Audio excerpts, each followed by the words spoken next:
सुन तस्करीमा आफ्नै पार्टीका नेता मोचिएपछि विमानस्थलकै सुरक्षा व्यवस्था हेरफेर गर्न प्रधानमन्त्री प्रचण्डको निर्देशन। राज्यका अङ्गहरूले जनताको पक्षमा काम गर्छन् भन्ने विश्वास दिलाउन प्रचण्डको आग्रह। प्रचण्डले घरभित्रको मान्छे भए पनि भ्रष्टाचार गर्नेलाई नछोड्ने भन्नु भएको छ भन्दै मन्त्री शर्माको भनाई। एमाले अध्यक्ष केपी शर्मा ओलीको गम्भीर आशंका। छानबिन समिति नबनाउँदा 1 क्विन्टल सुन 61 केजीमा झारियो। सुनिल शर्मा पक्राउमा ओलीको टिप्पणी। नाङ्लो ठटाएर हात्ती तर्साइयो। कांग्रेस नेता भण्डारीको सफल शल्यक्रिया। ललिता निवास प्रकरण उमेर र स्वास्थ्यका कारण 2 आरोपितलाई थुनामुक्त गर्न आदेश। पक्राउ परेकालाई थप 5 दिन हिरासतमा राख्न अनुमति। बालकृष्ण खाँडलाई भेट्न केन्द्रीय कारागार पुगे शेखर कोइराला। अहिले समृद्ध नेपाल सुखी नेपाली होइन, समृद्ध बालुवाटार दुखी नेपाली बनेको मोतीलाल दुगडको गुनासो। सुन तस्करीमा संलग्न भएको आरोपमा 4 चिनिया नागरिक परे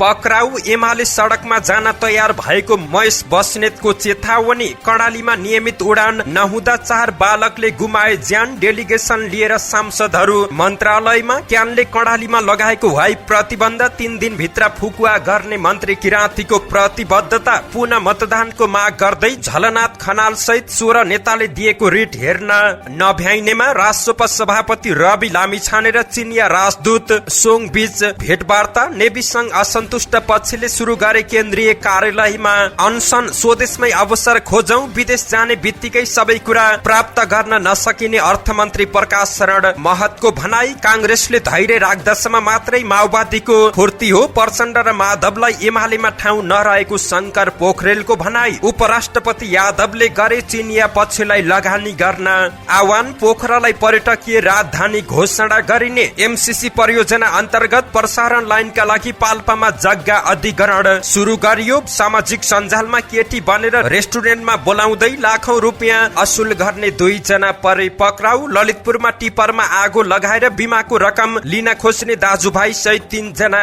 पक्राउ। बाढीग्रस्त कागबेनी 4 दिनदेखि अन्धकारमा। पुष्पा टण्डन मृत्यु प्रकरणमा 4 जना पक्राउ। सार्वजनिक यातायातको भाडा बढाइयो। कति बढाइयो त यस बारेमा जानकारी। मनसुन जन्य विपदबाट 2 महिनामा 48 जनाको मृत्यु। 29 जना अझै पनि बेपत्ता। सार्वजनिक स्थानमा तास खेलेको आरोपमा कीर्तिपुरबाट 5 जना पक्राउ। विराटनगरमा युवालाई दिन दहाडै तरवार हान्ने 2 जना पक्राउ। टिकौली दुर्घटना अपडेट। घाइतेको अवस्था बुझ्न मन्त्री जोशी पुगे अस्पताल। 7 जनाको अवस्था अझै पनि गम्भीर। नेपालमा प्रत्येक 4 मध्ये 1 जना बालबालिकामा पुड्कोपना अर्थात होचोपना हुँदै। पछिल्लो क्रममा फैलिरहेको डेंगूबाट बच्ने 5 वटा उपायहरू के हुन् त यस बारेमा जानकारी दिनेछौं। भारतको हिमाचल प्रदेशमा बाढी र पहिरोको कारण मृत्यु हुनेको संख्या 61 पुग्यो। वाइ टापुको डडेलोमा ज्यान गुमाउनेको संख्या 100 नाग्यो। हरेक दिन 20 जनाको डढेको शरीर फेला पर्दै।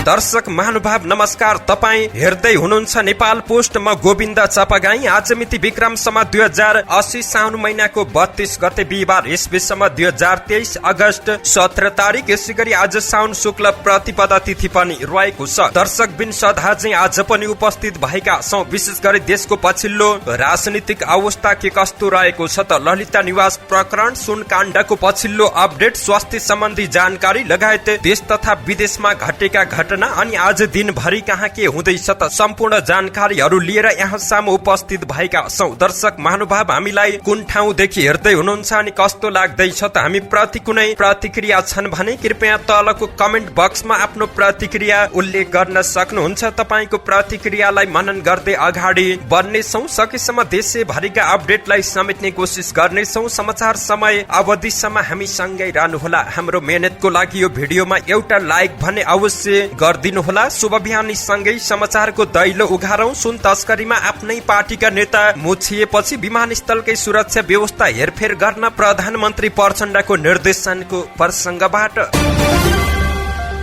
प्रधानमन्त्री पुष्पकमल दाहालले पञ्चायत कालदेखि नै नेपालमा सुन तस्करीको गेटवे बनिरहेको त्रिभुवन अन्तर्राष्ट्रिय विमानस्थलको सुरक्षा व्यवस्थामा नै प्रश्न उठाएका छन्। गणतन्त्र कालमा आफ्नै पार्टी माओवादी केन्द्रका नेताहरू समेत सुन तस्करीमा आरोपित भएपछि अत्तालिएका प्रचण्डले तस्करीको गेटवेमा कडाई गर्नुपर्ने बताएका छन्। विमानस्थलको सुरक्षा प्रबन्ध र सरकारले चाल्नुपर्ने कदमबारे प्रधानमन्त्री तथा मन्त्री परिषदको कार्यालय सिंहदरबारमा डाकिएको बैठकलाई सम्बोधन गर्दै दाहालले विमानस्थलको सुरक्षा प्रबन्ध व्यवस्थित गर्न ठोस कदम चाल्नु पर्नेमा जोड दिएका छन्। उनले विमानस्थलको समग्र व्यवस्थापन र सुरक्षा प्रबन्ध बारे गम्भीर समीक्षा र अध्ययन गर्नुपर्ने अवस्था आएको उल्लेख गर्दै छिट्टै विज्ञ र सरकारवाला निकाय तथा कार्यालयका प्रतिनिधि रहेको कार्यदल बनाइने पनि जानकारी दिएका छन्। छलफलमा उप प्रधानमन्त्री एवं रक्षा मन्त्री पूर्णबहादुर खड्काले अपराधमा नयाँ प्रविधि प्रयोग भएको बताउँदै देशको समग्र सुरक्षा अवस्था र चुनौती बारे गम्भीर अध्ययन गरी त्यसका आधारमा नयाँ सुरक्षा व्यवस्था लागू गर्नुपर्ने आवश्यकता भएको औंलाएका छन्। उनले अपराधको सञ्जाल तोड्न सरकार कठोर रूपमा उभिने पनि दाबी गरेका छन्।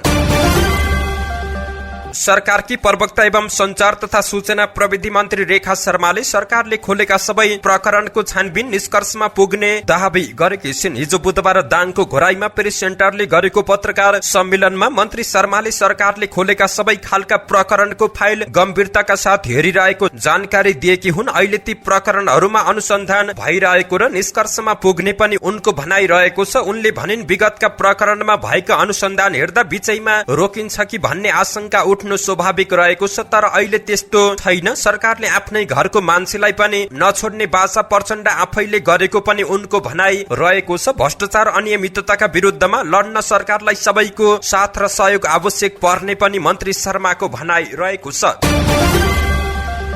नेकपा एमालेका अध्यक्ष केपी शर्मा ओलीले सरकारले सुन प्रकरणमा उच्च स्तरीय छानबिन समिति नबनाउँदा 1 क्विन्टल सुन 61 केजीमा झरेको आरोप लगाएका छन्। ओलीले बरामद भएको सुन गायब पार्दै लैजान खोजेको आशंका गरेका छन्। सिनामंगलमा बरामद सुन 1 क्विन्टलबाट 61 केजीमा कसरी झर्यो भन्दै ओलीले प्रश्न गरेका छन्। उच्च स्तरीय छानबिन आयोग नबनाउनुको फाइदा यही नै रहेको छ। एमालेको उद्योग वाणिज्य तथा आपूर्ति विभागले आयोजना गरेको कार्यक्रमलाई सम्बोधन गर्दै बुधबार यस्तो आशंका गरेका हुन्। उनले भने हामीले सुन तस्करीको छानबिन गर्न उच्च समिति बनाउन भनेका थियौं, तर 1 क्विन्टल भनिएको सुन 61 केजीमा झर्यो। यो समिति नबनाउनुको परिणाम हो। पहिले 1 क्विन्टल भनिएको सुन पगालेर जोग्दा 60 केजी 716 ग्राम मात्र भएको थियो। ब्रेक्सु सँगै जोग्दा 155 केजी रहेको थियो। यसैगरी अध्यक्ष केपी शर्मा ओलीले अहिले संकटग्रस्त बनेको अवस्थामा उद्योग व्यवसायमा सरकार सहयोगी नभएको टिप्पणी गरेका छन्। व्यवसाय जति बेला संकटग्रस्त रहेको छ मोचनका लागि सरकार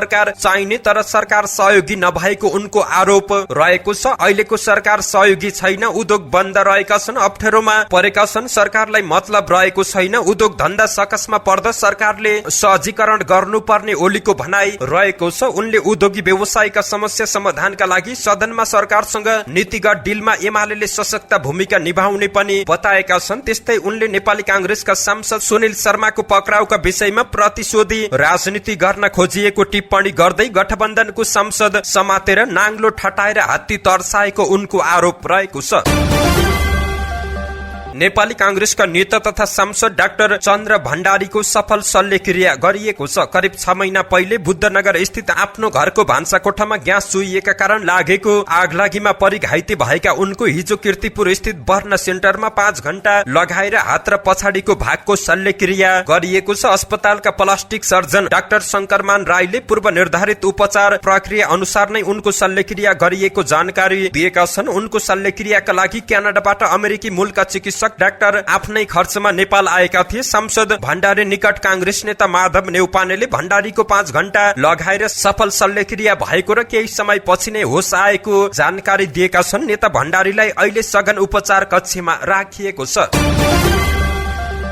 ललिता निवास प्रकरणमा पक्राउ परेका 2 जनालाई अदालतले थुनाका लागि थप म्याद नदिएपछि बुधबार छुटेका छन्। मालपोत कार्यालयका तत्कालीन प्रमुख धर्मप्रसाद गौतम र समर्जङ कम्पनीका तत्कालीन प्रमुख लोकहरि घिमिरेलाई थुना बाहिर राखेर अनुसन्धान गर्न काठमाडौँ जिल्ला अदालतले अनुमति दिएको छ। उनीहरूलाई अभियोग पत्र पेश गर्दा सँगसँगै पेश गर्न आदेश भएको केन्द्रीय अनुसन्धान ब्युरो सीआईबीका प्रवक्ता नवराज अधिकारीले जानकारी दिएका छन्। अदालतले स्वास्थ्य र उमेरका कारणले उनीहरूलाई थुना बाहिर राख्न भनेको सीआईबीको जानकारी रहेको छ भने थप पक्राउ परेकाहरूलाई 5 दिन हिरासतमा राखेर अनुसन्धान गर्न अनुमति दिएको छ। जिल्ला अदालत काठमाडौँले थप 5 दिन हिरासतमा राखेर अनुसन्धान गर्न अनुमति दिएको केन्द्रीय अनुसन्धानले जानकारी दिएको छ। ब्युरोले भाटभटेनी सुपरमार्केटका सञ्चालक 69 वर्षीय मिनबहादुर गुरुङ र पूर्व निर्वाचन आयुक्त 69 वर्षीय सुधीर कुमार शाह सहित विभिन्न व्यक्तिलाई पक्राउ गरेर अनुसन्धान गरिरहेको छ। पक्राउ परेकाहरूमाथि प्रहरीले संगठित कृत्य मुद्दामा अनुसन्धान गरिरहेको छ। नेपाली कांग्रेसका नेता शेखर कोइरालाले केन्द्रीय कारागारमा गएर बालकृष्ण खाँडलाई भेटेका छन्। कोइरालाले हिजो बुधबार साँझ खाँडलाई भेटेको केन्द्रीय कारागारका एकजना अधिकृतले जानकारी दिएका छन्। नक्कली भुटानी शरणार्थी प्रकरणमा कांग्रेस केन्द्रीय सदस्य समेत रहेका पूर्व गृहमन्त्री खाँड केन्द्रीय कारागारमा रहेका छन्। खाँडसँगै टोप बहादुर राईमाझी, शरणार्थी नेता टेकनाथ रिजाल लगायत पनि केन्द्रीय कारागारमै रहेका छन्। नेकपा एमालेका नेता मोतीलाल दुगरले उद्योगी व्यवसायीहरूमा टचर र उद्योग मास्ने काम भइरहेको बताएका छन्। बुधबार साँझ होटल रेडिसनमा नेकपा एमालेद्वारा आयोजित वर्तमान आर्थिक अवस्था, समस्या र समाधान छलफल कार्यक्रममा बोल्दै दुगरले आफ्ना समस्याहरूको बारेमा कुरा राख्नै नसक्ने कस्तो प्रजातन्त्र ल्याउनु भएको भनी सरकारलाई प्रश्न गरेका छन्। निजी क्षेत्रलाई सिद्धाउने मनोबल गिराउने काम मात्र भएको उनको आरोप रहेको छ। काण्डै काण्ड ल्याएर तर्साउने काम भएको छ। अहिले समृद्ध नेपाल सुखी नेपाली होइन, समृद्ध बालवटार दुखी नेपाली भएको उनको गुनासो रहेको छ। त्यस्तै सरकारले ल्याएको बजेट अर्थतन्त्रको समस्या समाधान गर्ने गरी नआएको, महँगी चर्काएको दुगडको टिप्पणी रहेको छ। सुन तस्करीमा संलग्न रहेको आशंकामा प्रहरीले थप 4 जना चीनिया नागरिकलाई काठमाडौँबाट पक्राउ गरेको छ। प्रहरी प्रवक्ता डीआईजी कुबेर कडायतका अनुसार सुन तस्करीमा संलग्न रहेको देखिएपछि 4 जना चीनिया नागरिकलाई पक्राउ गरी थप अनुसन्धानका लागि काठमाडौँ जिल्ला अदालतबाट बुधबार म्याद थप गरिएको छ। राजस्व अनुसन्धान विभागले साउन 2 मा त्रिभुवन अन्तर्राष्ट्रिय विमानस्थलबाट स्कुटरको ब्रेक सुमा लुकाएर ल्याएको सुन बरामद गरेको थियो। उक्त सुनको परिमाण अहिले 60 किलो 716 ग्राम भएको बताइएको छ। नेकपा एमालेका नेता एवं पूर्व मन्त्री महेश बस्नेतले राष्ट्रिय स्वतन्त्र पार्टीका सभापति रवि लामिछानेमाथि सत्ताको फल खाने लोभमा जनताको आवाज बुलन्द गर्न छोडेको आरोप लगाएका छन्। सबै दललाई सत्ताको सेरोफेरोमा घुमाइरहने प्रचण्डको दिग्दममा रवि लामिछानेको राष्ट्रिय स्वतन्त्र पार्टी लगायतका सानातिना दलहरू फँसेको स्थिति रहेको छ। त्यसैले उनीहरू संसदलाई जनताको आवाज बुलन्द गर्ने भन्दा थलो बनाउने होइन, सत्ताको फल खान पाउने लोभ ज्यादा रहेको छ। त्यसैले प्रचण्डले उपेन्द्र यादव र माधव कुमार नेपाल बीचकी राप्रपाको एउटा समूह र राजसपालाई सरकारमा ल्याउने भनेर चारो फालिरहेका छन्। नेता बस्नेतले भ्रष्टाचारको छानबिनमा हल्ला खल्ला गरिरहेको सरकार उच्च स्तरीय छानबिन समिति बनाउन तयार किन भएन भन्दै प्रश्न गरेका छन्। पर्यटन तथा नागरिक उड्डयन मन्त्री सुदन किराँतीले कर्णालीमा लगाइएको वायु प्रतिबन्ध 3 दिनभित्र फुकुवा गर्ने प्रतिबद्धता जनाएका छन्। बुधबार कर्णाली प्रदेशका प्रतिनिधिसँगको छलफलमा मन्त्री किराँतीले नागरिक उड्डयन प्राधिकरण क्यानले कर्णालीमा लगाइएको वायु प्रतिबन्ध 3 दिनभित्र फुकुवा गर्ने जानकारी दिएका छन्। मैले सबै कुरा बुझेको छु, अब 3 दिनभित्र समस्याको समाधान गर्नेछु, मन्त्री किराँतीले भने। कर्णालीवासीको समस्यालाई सरकारले महसुस गरेको छ। नेपाल नागरिक उड्डयन प्राधिकरणले 12:30 बजेपछि नियमित यात्रु चार्टर उडान र कार्गो उडानमा बन्देज लगाउने निर्णय गरेका कारण 1 सातादेखि कर्णाली क्षेत्रमा वायु सेवा ठप्प भएको छ। अस्पतालले रिफर गरेर पनि वायु जहाज र हेलिकप्टर नहुँदा जुम्लामा 4 जना बालबालिकाको मृत्यु भएको छ। बुधबार सिंहदरबार स्थित मन्त्रालयमा कर्णालीका सांसद, राजनीतिक दलका नेता, नागरिक समाजका प्रतिनिधि र पर्यटन व्यवसायीले मन्त्री किराँतीलाई भेटेर समस्या अवगत गराएका थिए। पूर्व मन्त्री बानियाले प्राधिकरणको नेतृत्वले सनकको भरमा लगाएको नयाँ नियम खारेज नगरेमा कडा आन्दोलन गर्ने चेतावनी पनि दिएका छन्।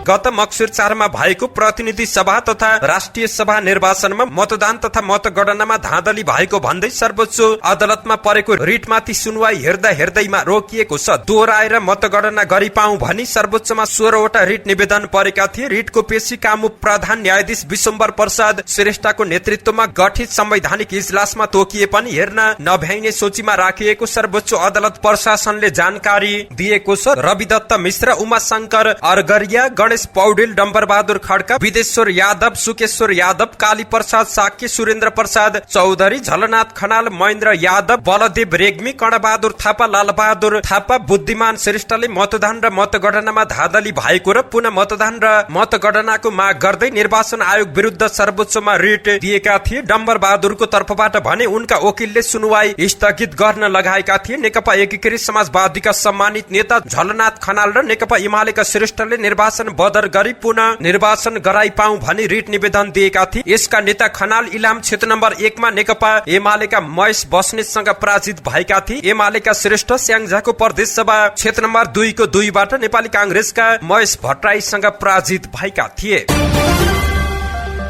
राष्ट्रिय स्वतन्त्र पार्टी राजसपाका सभापति रवि लामिछाने र नेपालका लागि चिनिया राजदूत छन सोङ बीच भेटवार्ता भएको छ। उनीहरू बीच हिजो वनस्थली स्थित राजसपाको पार्टी कार्यालयमा भेटवार्ता भएको हो। प्रतिनिधि सभा सदस्य एवं पार्टीका अन्तर्राष्ट्रिय सम्बन्ध विभाग प्रमुख शिशिर खनाल र केन्द्रीय सदस्य लिमा अधिकारी लगायतको वार्तामा सहभागिता रहेको केन्द्रीय सदस्य प्रतिभा रावलले जानकारी दिएकी हुन्। त्यस अवसरमा नेपाल र चीन बीच आपसी चासोको विषयमाथि छलफल भएको थियो। राजदूत सोङले उत्तरी सीमा क्षेत्रमा भएको समस्या प्रति आफ्नो ध्यान आकर्षण भएको र सोबारे यथाशीघ्र समाधानका लागि पहल गरिने जानकारी दिएका छन्। सभापति लामिछानेले आफ्नो दल पनि एक चीन नीति प्रति अडिग रहेको अवगत गराएका छन्।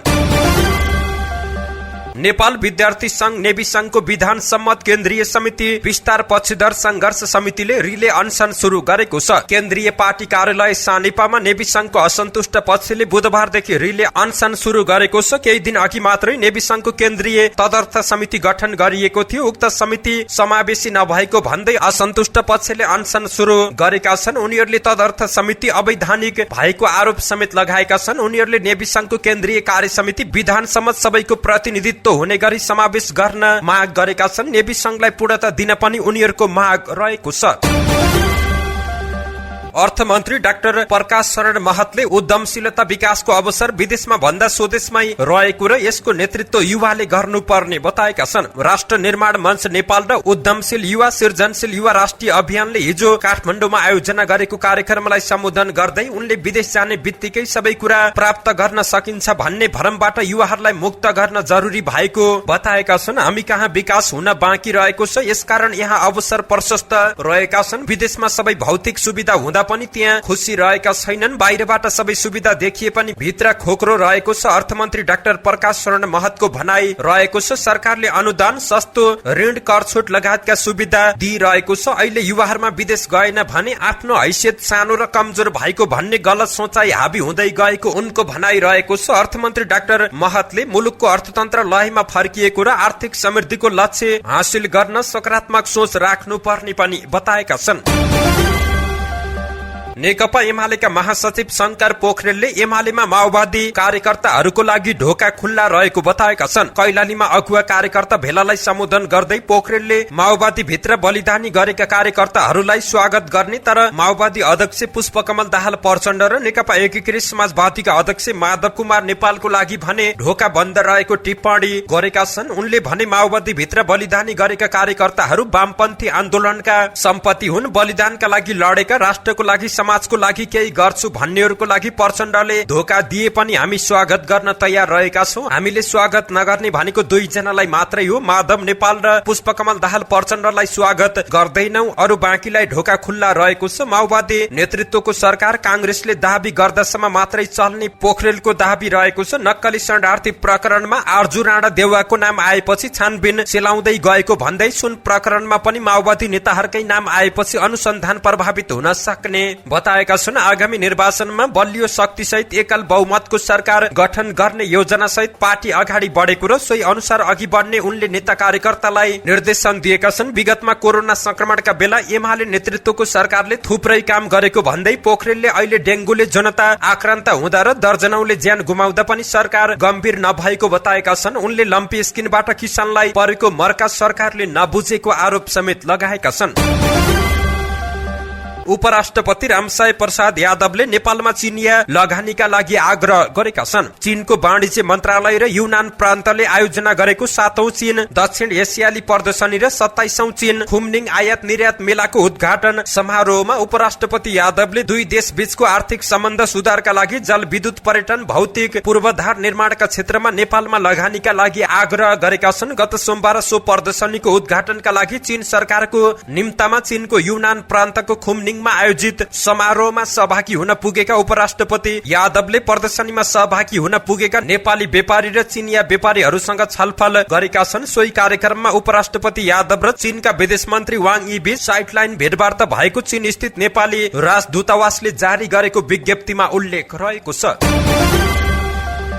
पोखरा महानगरपालिकाका प्रमुख धनराज आचार्यले पोखरा पर्यटकीय राजधानीका रूपमा घोषणा गर्ने अभियानमा आफू लागेको बताएका छन्। नेपाल पर्वतारोहण संघ गण्डकी प्रदेशको 15औं वार्षिक साधारण सभा तथा 7औं अधिवेशनलाई हिजो सम्बोधन गर्दै प्रमुख आचार्यले उक्त अभियान शुरू गरेको जानकारी दिएका हुन्। पोखरालाई पर्यटकीय राजधानीका रूपमा घोषणा गर्न नेपाल सरकारलाई आग्रह गरेका छौं। नेपाल सरकारले व्यवस्था गरी आनाकानी गरेमा सन् 2023 भित्र गण्डकी प्रदेश सरकारले भए पनि पोखरालाई पर्यटकीय राजधानी घोषणा गर्ने उनको भनाइरहेको छ। मुख्यमन्त्री सुरेन्द्रराज पाण्डेले पनि केन्द्र सरकारलाई केही समय कुराउँ र आग्रह गरौं, यदि केन्द्रले वास्ता नगरे प्रदेश सरकारले भए पनि पोखरालाई पर्यटकीय राजधानीका रूपमा घोषणा गर्ने आश्वासन दिएको प्रमुख आचार्यको भनाइ रहेको छ। पर्यटकीय रूपमा सुन्दर पोखरालाई पर्यटन राजधानी घोषणा सँगै पोखरा अन्तर्राष्ट्रिय विमानस्थललाई सञ्चालन गर्न भारतीय सरकार र नेपाल एयरलाइन्स कम्पनीसँग छलफल गरी अन्तर्राष्ट्रिय उडानलाई नियमितता दिनेतर्फ तिनै तहका सरकार र यहाँका पर्यटन व्यवसाय लाग्नुपर्ने उनको भनाइ रहेको छ। अमेरिकाको अनुदान आयोजना मिलेनियम च्यालेन्ज कर्पोरेसन एमसीसी अन्तर्गत मिलेनियम च्यालेन्ज एकाउन्ट नेपाल विकास समिति एमसीए नेपाल 400 केबी विद्युत प्रसारण योजना अन्तर्गत पाल्पाको स्थायी जग्गा अधिग्रहण प्रक्रिया शुरू भएको छ। नयाँ बुटोल सब स्टेशनदेखि नयाँ दमौली सब स्टेशन खण्ड अन्तर्गत पर्ने जग्गा अधिग्रहणको प्रक्रिया शुरू भएको छ। जिल्ला प्रशासन कार्यालय पाल्पाले बुधबार सूचना जारी गर्दै निस्ती गाउँपालिका 5 को गल्दा 6 को अर्चले र 7 को ज्यामिरीमा रामपुर नगरपालिकाका 1, 2, 3 र 4 नम्बर ओडाको दर्शा र गाडाकोटका जग्गा अधिग्रहणमा पर्ने जनाइएको छ। सार्वजनिक विवरणमा घर गोठ जग्गा कटेरा टहरा सहित रुख बिरुवा समेत स्थायी रूपमा अधिग्रहण गर्ने गरी जग्गा प्राप्ति ऐन 2034 को दफा 9 उपदफा 1 प्रयोजन र जग्गाको स्वामित्व फरक परेको भए वा छुटेको भए सूचना प्रकाशित भएको मितिले 21 दिन भित्र दावी गर्न सकिने जिल्ला प्रशासन कार्यालय पाल्पाका प्रमुख जिल्ला अधिकारी बन्धु प्रसाद वास्तोलाले जानकारी दिएका छन्। स्थानीय स्तरबाट हुने विवाद समाधान र जग्गाको विषयमा छलफल भएको उनले जानकारी दिएका छन्। जग्गा अधिग्रहण गर्नु नपर्ने भए कारण सहित 21 दिन भित्र जिल्ला प्रशासन कार्यालय मार्फत गृह मन्त्रालयमा उजुरी गर्न सकिने व्यवस्था रहेको छ। प्रहरीले अपरेसन हनी ट्र्याप अन्तर्गत 2 जनालाई पक्राउ गरेको छ। पक्राउ पर्नेमा सिन्धुलीको कमला माइकी आशिका रजल मगर र दोलखा भीमेश्वरका राजु खत्री रहेका छन्। प्रहरीका अनुसार उनीहरूले सामाजिक सञ्जालको माध्यमबाट केटीको प्रयोग गरी पुरुषहरूलाई खाजा खाने बहानामा रेस्टुरेन्टमा लगेर भेटघाट गर्ने गरेका थिए। त्यसपछि पीडितहरूको घर, ठेगाना, कार्यालय तथा सवारी साधन लगायतका सम्पूर्ण विवरणहरू डायरीमा संकलन गर्ने गरेका थिए। सबै विवरण पाएपछि प्रत्यक्ष भेटघाट गरेर झुटा मुद्दा लगाएर फसाइदिने भन्दै पीडितलाई धम्की दिँदै मोलमोलाई गरेर ठूलो रकम माग गरेको पाइएको प्रहरीले जानकारी दिएको छ। प्रहरीले विभिन्न मितिमा 40 लाख बराबरको रकम उल्लेख भएका 8 थान चेक काट्न लगाएर रकम असुल गरेको घटनाको आधारमा पक्राउ गरेको छ। बीमा रकम प्राप्त गर्ने उद्देश्यले आफ्नै टिपरमा आगजनी गर्ने दाजुभाइ सहित 3 जना पक्राउ परेका छन्। पक्राउ पर्नेहरूमा रामेछापको मन्थली नगरपालिका 12 घर भई काठमाडौँको कोटेश्वर बस्ने 34 वर्षीय प्रदीप कुमार खत्री र उनकै भाइ भीमसेन खत्री रहेका छन्। उनीहरूलाई प्रहरी विरुद्ध चापागाउँ ललितपुरले पक्राउ गरेको हो। प्रहरीका अनुसार प्रदीप कुमारले 4 महिना अघि मात्रै मासिक किस्ता तिर्ने गरेर उक्त टिपर खरिद गरेका थिए। टिपर उनकै भाइ भीमसेनले चलाउने गरेका थिए। चलाउँदा चलाउँदै बिग्रेको उक्त टिपर भीमसेनले थेचो स्थित नक्खु खोलामा छाडे। उनीहरूले पछि टिपर बनाउन खोज्दा महँगो हुने देखिएपछि साउन 12 गते राति सिन्धुलीको दुधौली नगरपालिका 14 का रंगबहादुर बुढा छेत्रीको सहयोगमा आफैले आगो लगाएको उक्त टिपरको बीमाको लागि चाहिने कागजात र दोषीमाथि कारबाहीको लागि माग गर्दै खत्री दाजुभाइ प्रहरीकोमा पुगेका थिए। तर प्रहरीको अनुसन्धानले आगजनीमा उनीहरूकै संलग्नता देखिएपछि 3 जनालाई पक्राउ गरेको छ। पक्राउ परेकाहरूमाथि थप अनुसन्धान भइरहेको प्रहरीको भनाइ रहेको छ। मुस्ताङको बाढीग्रस्त क्षेत्र बारागुङ मुक्ति क्षेत्र गाउँपालिका 4 कागबेनीमा 4 दिनदेखि विद्युत अवरुद्ध भएको छ। विद्युत अवरुद्ध हुँदा स्थानीय अन्धकारमा रात बिताउन बाध्य भएका छन्। आइतबार राति आएको बाढीले खोला किनारमा रहेका दर्जन बढी पोल बगाउँदा विद्युत अवरुद्ध भएको छ। बाढीले विद्युतका पोलसँगै तार पनि बगाएकाले विद्युत सञ्चालनका लागि पोल र तार मर्मतको काम भइरहेको प्रमुख जिल्ला अधिकारी अनुप केसीले जानकारी दिएका छन्। बाढीले पोल र तारमा क्षति पुर्याएकाले मर्मतका लागि अझै केही दिन लाग्ने उनको भनाइरहेको छ। उनका अनुसार यस क्षेत्रमा विद्युत वितरणको काम नीलगिरी उपभोक्ता सहकारीले गर्दै आएको छ। अहिले विद्युत पूर्ण रूपमा अवरुद्ध रहेको छ। सञ्चालनका लागि सहकारीले कामदार खटाएर मर्मतको काम गरिरहेको छ। प्रजिया केसीको भनाइ रहेको छ। उपभोक्ता सहकारीलाई भोलिका दिनमा कुनै दुर्घटना नहुने गरी प्रभावकारी रूपमा काम गर्न निर्देशन दिएका छौं। विद्युत अवरुद्ध हुँदा कागबेनीका सयौं नागरिक अन्धकारमा बस्न बाध्य भएको धावा दोर्जे गुरुङले जानकारी दिएका छन्। अहिले बाढी पीडित कोही आफन्तकोमा आश्रय लिएर त कोही सुरक्षित स्थानमा अस्थायी गाँठ बनाएर बसिरहेका छन्। समाचार संकलन गर्दै गर्दाको समय अवधिसम्म विद्युतकै कारण फोन सम्पर्क गर्न पनि समस्या भइरहेको छ।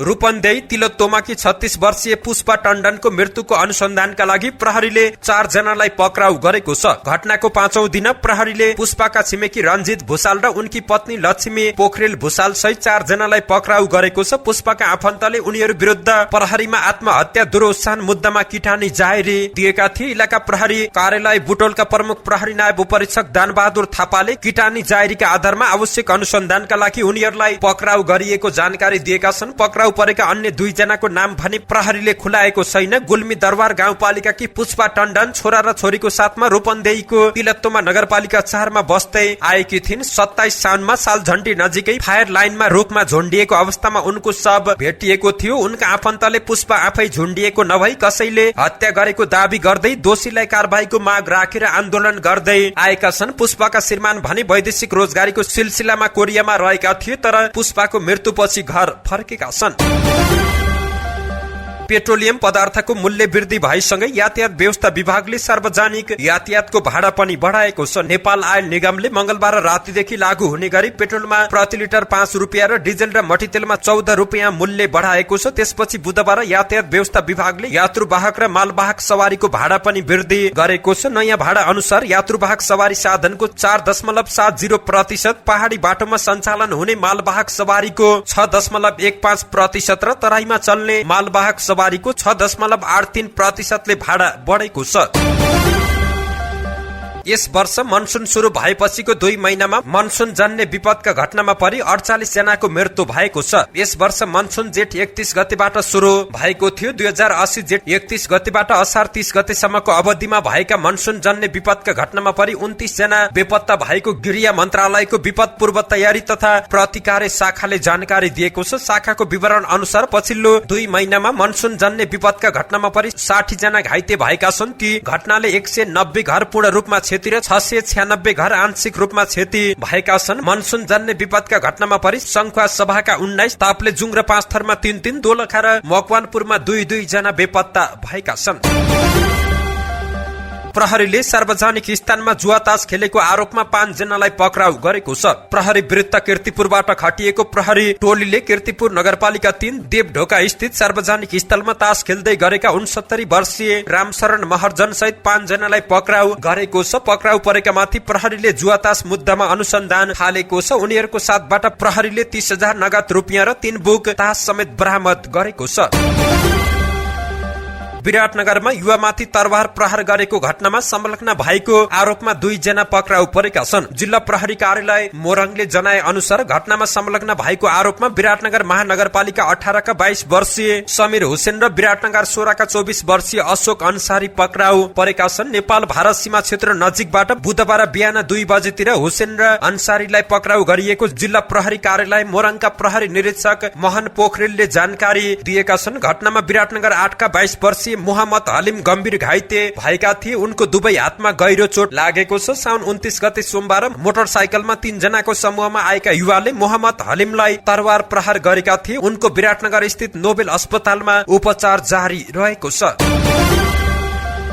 बुधबार बिहान पूर्व पश्चिम राजमार्ग अन्तर्गत चितवनको टिकौली जंगलमा दुर्घटनामा परेका घाइतेहरूको उपचार जारी रहेको छ। दुर्घटनामा परि घाइते भएकाहरूको भरतपुर अस्पताल र पुरानो मेडिकल कलेजमा उपचार भइरहेको छ। यसैबीच दुर्घटनामा परि घाइते भएकाहरूलाई बागमती प्रदेशका स्वास्थ्य मन्त्री उत्तम जोशीले अस्पताल पुगेर स्वास्थ्य अवस्थाको बारेमा जानकारी लिएका छन्। त्यसक्रममा मन्त्री जोशीले अस्पताल प्रशासन र स्थानीय प्रशासनलाई घाइतेको उपचारमा कमी नगर्न निर्देशन दिएका छन्। उपचारको क्रममा काठमाडौँ पठाउनु गर्नुपर्ने अवस्था आए मन्त्रालयसँग समन्वय गर्न समेत उनले निर्देशन दिएका हुन्। रत्ननगरबाट भरतपुर तर्फ आउँदै गरेको ना 28446 नम्बरको सब बोकेको बोलेरो जीपलाई भरतपुरबाट टाढीतर्फ जाँदै गरेको गैंडाकोट स्थित अक्सफोर्ड कलेजको ना 1 क 6131 नम्बरको बसले ठक्कर दिएको थियो। सोही क्रममा 4वटा मोटरसाइकल र 2वटा स्कुटर पनि एक आपसमा ठक्कर खाएका थिए। घाइतेहरू मध्ये 12 जनाको भरतपुर अस्पतालमा, 7 जनाको पुरानो मेडिकल कलेजमा तथा 1 जनाको चितवन मेडिकल कलेजमा उपचार भइरहेको छ। समाचार संकलन गर्दै गर्दाको समय अवधिसम्म 7 जनाको अवस्था गम्भीर रहेको जानकारी प्राप्त भएको छ। नेपालमा 5 वर्ष मुनिका प्रत्येक 4 मध्ये 1 जना बालबालिकामा पुड्कोपना हुने गरेको अध्ययनले देखाएको छ। स्वास्थ्य तथा जनसंख्या मन्त्रालयका अनुसार प्रत्येक 100 जना बालबालिका मध्ये 25 जनामा पुड्कोपना देखिने गरेको छ। विज्ञहरूका अनुसार बालबालिकाको खानपानमा कमी र उमेर अनुसार पोषणको अभाव भयो भने पुड्कोपना देखिने गर्दछ। स्वास्थ्य सेवा विभाग परिवार कल्याण महाशाखा अन्तर्गत पोषण शाखा प्रमुख लीला विक्रम थापाले नेपाल स्वास्थ्य जनसांख्यिक सर्वे सन् 2022 को तथ्याङ्क अनुसार नेपालमा प्रत्येक 4 जना मध्ये 1 जना बालबालिकामा पुड्कोपना रहेको र पछिल्लो वर्ष यता पुड्कोपनामा सुधार आएको जानकारी दिएका छन्। नेपाल स्वास्थ्य जनसांख्यिक सर्वे सन् 2016 अनुसार प्रत्येक 100 मध्ये 36 जना बालबालिकामा पुड्कोपना रहेको थियो। न्यूज एजेन्सी नेपालसँगको कुराकानीमा पोषण शाखा प्रमुख थापाले पुड्कोपनाको प्रमुख कारण पोषणको अभाव रहेको भन्दै घर परिवार सचेत हुँदा पुड्कोपनामा सुधार आउने बताएका छन्। उनले पुड्कोपना दीर्घकालीन कुपोषणको संकेत रहेको भन्दै यसलाई कम गर्न खानपानमा सुधार ल्याउनु पर्ने बताएका छन्। थापाले आमाले गर्भमा हुँदा खानपान र सुत्केरी भइसकेपछि बच्चालाई जति सक्दो छिटो स्तनपान र 6 महिनासम्म पूर्ण र 2 वर्षसम्म स्तनपान गराउने कुरामा विशेष जोड दिनुपर्ने उनको भनाइ रहेको छ। पछिल्लो क्रममा फैलिँदै गएको डेंगू, यो डेंगू रोग एडिस लामखुट्टेले टोकेपछि मात्र हुने गर्दछ। खास गरी यो लामखुट्टे रातमा नभई दिउँसो सक्रिय हुन्छ। रातको समयमा भने यसको खासै जोखिम हुँदैन। अरू लामखुट्टे जस्तो यसको आवाज सुनिदैन र थाहै नपाई टोक्ने गर्दछ। खुट्टा पाखुरा जस्तो लुगाले नछोपिएको भागमा टोक्छ। यद्यपि यसले टोक्न साथै डेंगू लाग्छ भन्ने चाहिँ होइन। संक्रमित लामखुट्टेले टोक्यो भने मात्र डेंगू लाग्ने सम्भावना हुन्छ। यो कसरी थाहा हुन्छ त भन्ने विषयमा संक्रमित लामखुट्टेले टोकेपछि ज्वरो आउँछ, टाउको दुख्छ, बान्ता हुने, चक्कर लाग्ने, मांगपेशी वा जोर्ने दुख्ने, आँखाको भित्री भाग दुख्ने, शरीर गलेको महसुस हुने गर्दछ। भुक्तभोगीहरूका अनुसार डेंगू निकै पीडादायक हुने गर्दछ। डेंगू संक्रमित भएर उपचारका लागि दौडधुप गर्नु भन्दा यसको टोकाइबाट बच्नु नै राम्रो उपाय रहेको छ। यो लामखुट्टेलाई बस्न र फैलन दिन हुँदैन। आफ्नो घर कार्यस्थल आसपासमा राम्ररी सरसफाई गरेमा यो लामखुट्टे फैलन पाउँदैन। खास गरी पानीको ट्याङ्की, ड्रम, बाल्टिनलाई राम्ररी छोप्ने ताकि त्यहाँ यो लामखुट्टे छिर्न नसकोस्। पानी जम्ने खाल्टा खुल्टी पुर्ने, घर बाहिर बोतल, टायर, प्लास्टिकमा पानी जमेर यो लामखुट्टेले आफ्नो वासस्थान बनाउन सक्छ। त्यसैले त्यस्ता वस्तुहरूमा पानी जम्न नदिने। अँध्यारो कुना, पर्दा पछाडि, खाटको मुनि, शौचालय भित्र कीटनाशक औषधि छर्न सकिन्छ। फुलदानी वा त्यसमा जम्ने पानीमा पनि यो लामखुट्टे बस्न सक्छ। त्यसैले पानी जम्ने वा ओसिलो सरसामानलाई सफाई राख्नु पर्छ। पूरा शरीर ढाक्ने लुगा लगाउने। यो लामखुट्टे दिउँसो सक्रिय हुने भएकाले कुनै पनि बेला यसले टोक्न सक्छ। त्यसैले सम्भव भएसम्म पूरा शरीर ढाक्ने लुगा लगाउनु पर्छ। गर्मीमा हामी प्राय शरीर खुल्ला राख्ने गर्छौं। यसले गर्दा लामखुट्टेलाई टोक्न सहज हुन्छ। बरु पातलो वा हल्का लुगा भए पनि शरीर ढाक्ने गरी लगाई लामखुट्टेको टोकाइबाट बस्न सकिने विज्ञहरूको भनाइ रहेको छ। भारतको उत्तरी पहाडी राज्य हिमाचल प्रदेशमा भारी वर्षाका कारण आएको बाढी र पहिरोका कारण पछिल्लो 2 दिनमा मृत्यु हुनेको संख्या 61 पुगेको छ। सिमलाको समर हिल क्षेत्रमा गएको भीषण पहिरोले क्षति पुर्याएपछि पछिल्लो 2 दिनमा जारी खोजी तथा उद्धार कार्यमा 12 जनाको शव फेला परेको छ भने 9 जना अझै हराइरहेका छन्। भारी वर्षाको कारण काँगडा जिल्लामा बाँध भत्काने जोखिममा परेको छ। यसले तल्लो क्षेत्रमा बाढीको चिन्ता बढाएको छ। बाढीको जोखिममा परेका 800 भन्दा बढी मानिसहरूलाई तल्लो इलाकाबाट सुरक्षित स्थानमा स्थानान्तरण गरिएको छ र कठिन भूगोलमा बाढीको पानीमा फसेका करिब 80 जनालाई उद्धार गरिएको छ। वाई टापुको माउई जंगलमा लागेको डडेलो बस्तीसम्म फैलदा 100 जनाको मृत्यु भएको छ भने कयौं घाइते भएका छन्। हवाईका गभर्नर जोस ग्रिनले मृतकको संख्या दोब्बर वा तेब्बरले बढ्न सक्ने जानकारी दिएका छन्। मंगलबार वनबाट सल्केको डडेलोले झण्डै 13,000 घरमा क्षति पुगेको छ। बितेको 100 वर्षमा यति भीषण एवं भयावह अवस्था अमेरिकी जनताले गर्नु परेको थिएन। विपत्तिको चेतावनी दिने इमर्जेन्सी साइरन नबज्दा जनधनको व्यापक क्षति भएको जानकारी प्राप्त भएको छ। अस्थायी मुर्दाघर वरपर मृतकको अस्थि पञ्चरको संकलन जारी रहेको छ। आगोले खरानी नपारेका भग्नावशेषमा मृतकको खोजी जारी रहेको छ। हरेक दिन 10 देखि 20 जनाको डढेको शरीर फेला परेको छ। त्यसैले मृतकको संख्या 200 भन्दा बढी हुन सक्ने अनुमान गरिएको खोजमा संलग्न एकजना अधिकारीले जानकारी दिएका छन्। धन्यवाद। यस्तै ताजा समाचारको लागि नेपाल पोस्ट हेर्दै गर्नुहोला।